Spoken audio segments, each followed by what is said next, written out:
100% job గ్యారెంటీతో ISTTM business school admissions open. AP deputy CM Pawan Kalyan కీలక నిర్ణయాలు తీసుకుంటున్నారు. భవిష్యత్ రాజకీయాల కోసం పిఠాపురం కేంద్రంగా పవన్ భారీ స్కెచ్ సిద్ధం చేస్తున్నారు. వ్యూహాత్మకంగా అడుగులు వేస్తూ పక్కా లోకల్ గా మారబోతున్నారు. తాజాగా పిఠాపురంలో 3 ఎకరాల స్థలం కొనుగోలు చేశారు. రిజిస్ట్రేషన్ పూర్తి చేసి తదుపరి కార్యాచరణ ప్రారంభించనున్నారు. ఎలా అడుగు పెడతావు?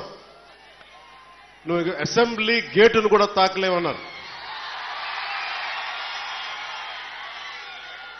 నేను ఎంత సీరియస్ గా తీసుకున్నా నాకు తెలియదు, నేను విన్నా వదిలేశా. కానీ మీరు ఇచ్చిన విజయం పిఠాపురంలో మీరు చాలా సీరియస్ గా తీసుకున్నారు. మా వర్మ గారు చెప్పారు, గేటు నెట్టుకొని రావడం కాదు, బద్దలు కొట్టుకొని వస్తాడు పవన్ కళ్యాణ్. మా వర్మ గారు చెప్పిన ఆ వ్యాఖ్యలే, ఆ ప్రొఫెసీయే నిజమైంది ఈ రోజున. మరి నాకు ఇంత ఘన విజయం ఇచ్చిన మీకు నేను ఎంత రుణగ్రస్తుని. కన్నీరు తొడవలేని అధికారం ఎందుకు? నేను ఎప్పుడు చెప్తా ఉంటా. నేను మీకు కష్టమైన క్లిష్టమైన పంచాయతీరాజ్ శాఖనే తీసుకున్నాను.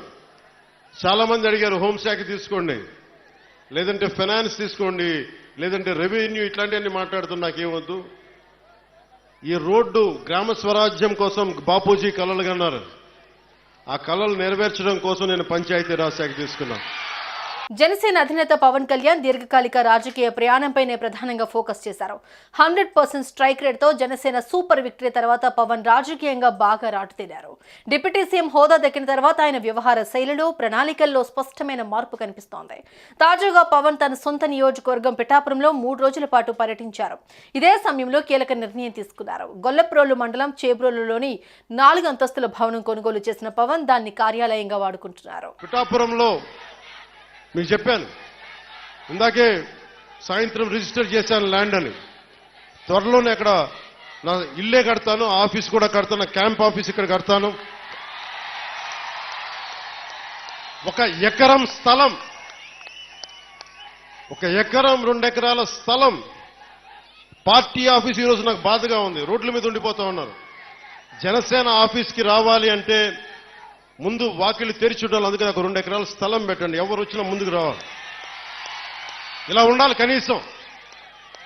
మా హక్కు ఇది జనసేన ఆఫీసు. చిన్న ఆఫీసులు అయిపోతే ఏమనిపిస్తుంది, దూరం నుంచి ఉంటారు. ఇంత ప్రేమగా వచ్చిన మీకు గేట్లు తెరిచి జనసేన మిమ్మల్ని వచ్చి రా అని చెప్పేలాగే 1 ఎకరం 2 ఎకరాల స్థలం మీరు వచ్చి సాయంత్రాలు కూర్చున్నా నాకు ఇబ్బంది లేదు, మాట్లాడుకునే ఇబ్బంది లేదు,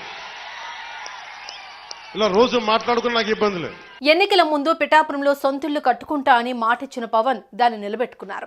స్థలం కొని రిజిస్ట్రేషన్ కూడా చేయించారు. పిఠాపురం మండలంలోని భోగాపురం ఇల్లింద్రాడ రెవెన్యూ పరిధిలో 1.44 ఎకరాలు, 2.08 ఎకరాల 2 బిట్లు తీసుకున్నారు. ఇందులో 2 ఎకరాల స్థలంలో క్యాంప్ ఆఫీస్, మిగిలిన స్థలంలో ఇల్లు కట్టుకుని పిఠాపురంలో నివసిస్తారని పవన్ నియోజకవర్గ ప్రజలకు మాటిచ్చారు. చాలా మంది పిటిషన్స్ తో వస్తా ఉన్నారు. ఈ రోజు ఒక 5 మందిని నేను అపాయింట్ చేశాను. ఇక్కడి నుంచి రాకముందే వారి చేత పిటిషన్లు తీసుకుంటా ఉన్నా. ప్రయారిటీ ఒకటే చెప్పాను, ఎవరైనా సరే మెడికల్ సంబంధించిన సమస్యలు వస్తే దాని ప్రయారిటీ తీసుకోండి. అలాగే లా అండ్ ఆర్డర్ సమస్య, ఏమైనా కిడ్నాపింగ్లు జరిగినా, దాడులు జరిగినా అది ప్రయారిటీ తీసుకోండి. అలాగే విద్యార్థులకి ఏదన్నా కష్టాలు, ఏదైనా విద్యకు సంబంధించి ఉంటే అది ప్రయారిటీ తీసుకోండి. అలాగే యువతకి ఉపాధి అవకాశాలంటే ప్రభుత్వ ఉద్యోగాలు వచ్చే లోపు మన మద్దతుదారులు, మన తెలుగుదేశం నాయకులు ఉన్నారు, తెలుగుదేశం పార్టీ మద్దతుదారులు ఉన్నారు, కృష్ణరాజు గారు ఉన్నారు, వర్మ గారు ఉన్నారు. ఇవన్నీ కాకుండా కూటమికి నిలబడ్డ చాలా మంది పెద్దలు ఉన్నారు.